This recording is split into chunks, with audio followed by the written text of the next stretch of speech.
Hey ladies and gentlemen, so this is my Switchback Country Boy. So you might be a little curious about this guitar, which is the latest to have fallen into my lap.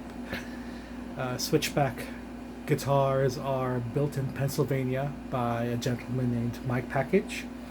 He is the sole craftsman behind Switchback Guitarworks. He is CNC assisted for all the heavy lifting, but everything is hand finished and done in his shop, from lumber to guitar, so he doesn't outsource pre-made necks and bodies.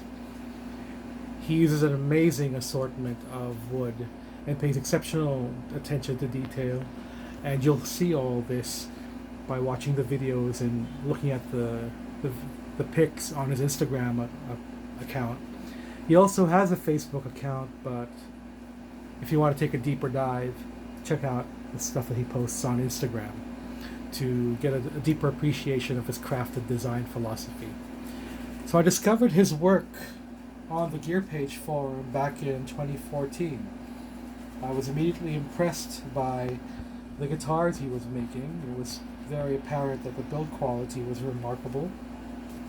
Then he disappeared from the radar for a few years and recently re-entered the game. And his timing was perfect because I was looking for a telly that met the specs that I needed. I didn't want something that was of the usual fare.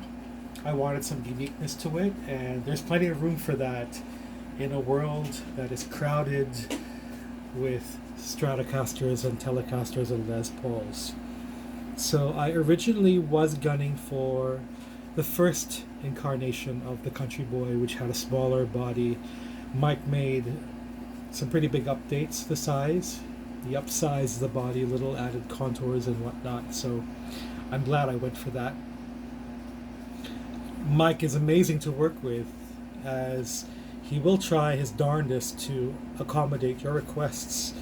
You'll find on the website that each of his guitar models are open to personalization with color, pickups, pickup configuration, bridges, fret types, and fretboard radius.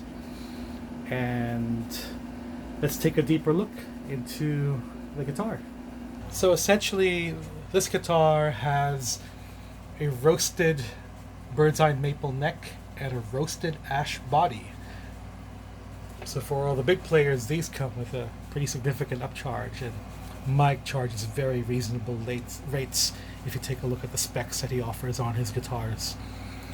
Let's start with the headstock. We have the stamped logo there, and hip shot locking tuners. We have an unbleached bone nut, which has been carved and shined to perfection. And let's take a look at the truss rod cavity, which is immaculate. This axe has 22 medium jumbo stainless steel Jescar frets. The specs are 55090, my favorite size.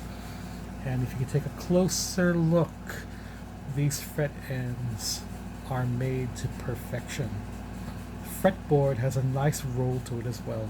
Not too wild, but these are nice and shiny.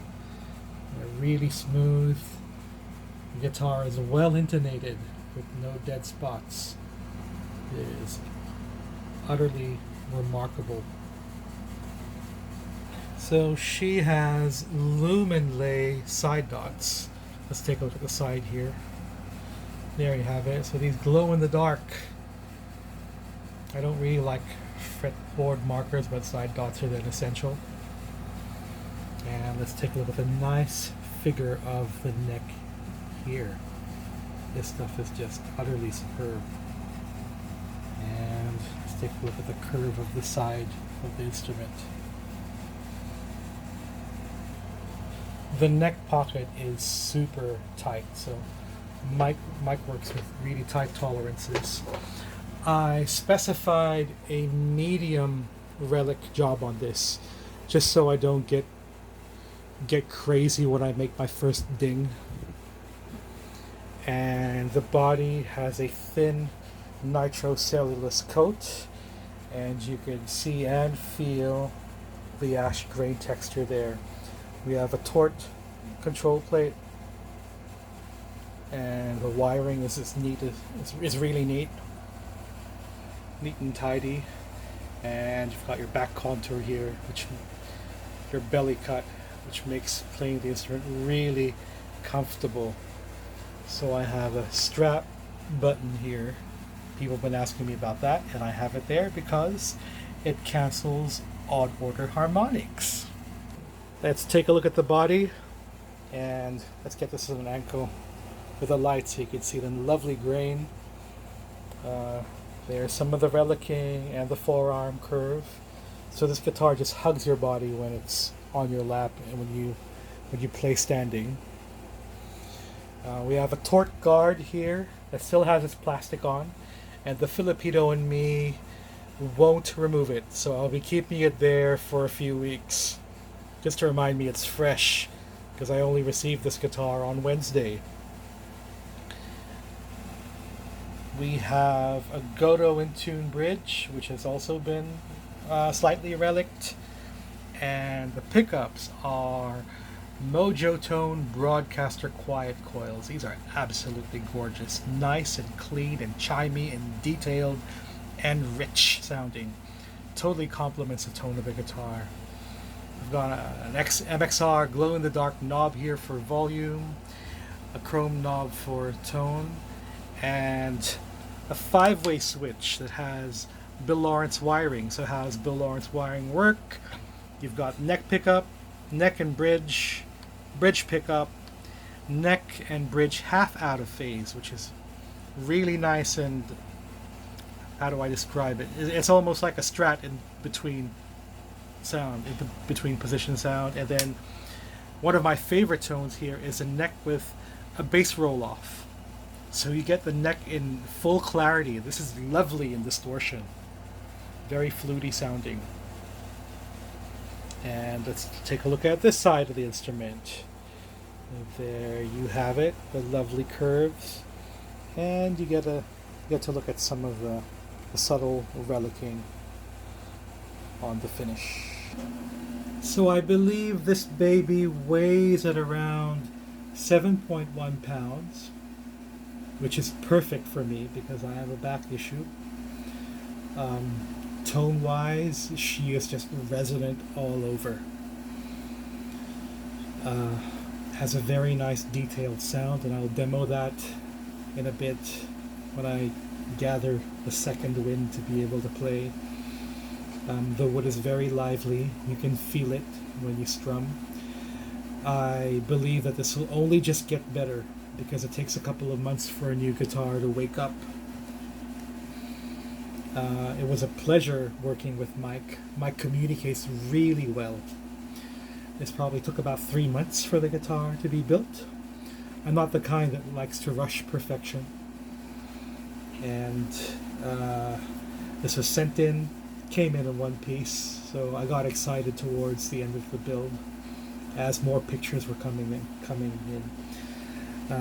This guitar, his guitars ship with a mono case, which is as cool as it gets. So this got to me boxed in mono, and it came in pretty safely. Other things that come with it would be your spec sheet, your feeding and care sheet, which tells you which guides you in how to maintain the instrument, particularly the wax and oil finished neck. So if you're familiar with Ernie Ball Music Man guitars, these necks need to be treated every string change with oil or an oil and wax finish of some sort.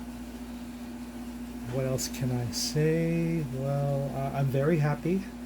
I think it doesn't get any better than this when it comes to a telly type of an instrument. I think Mike is an amazing emerging guitar builder, and that everybody should check out his work. And I wish him more success in the future. I hope the brand grows and that the world gets to experience more fantastic instruments from this fantastic builder. catch you with the tone zone, everybody.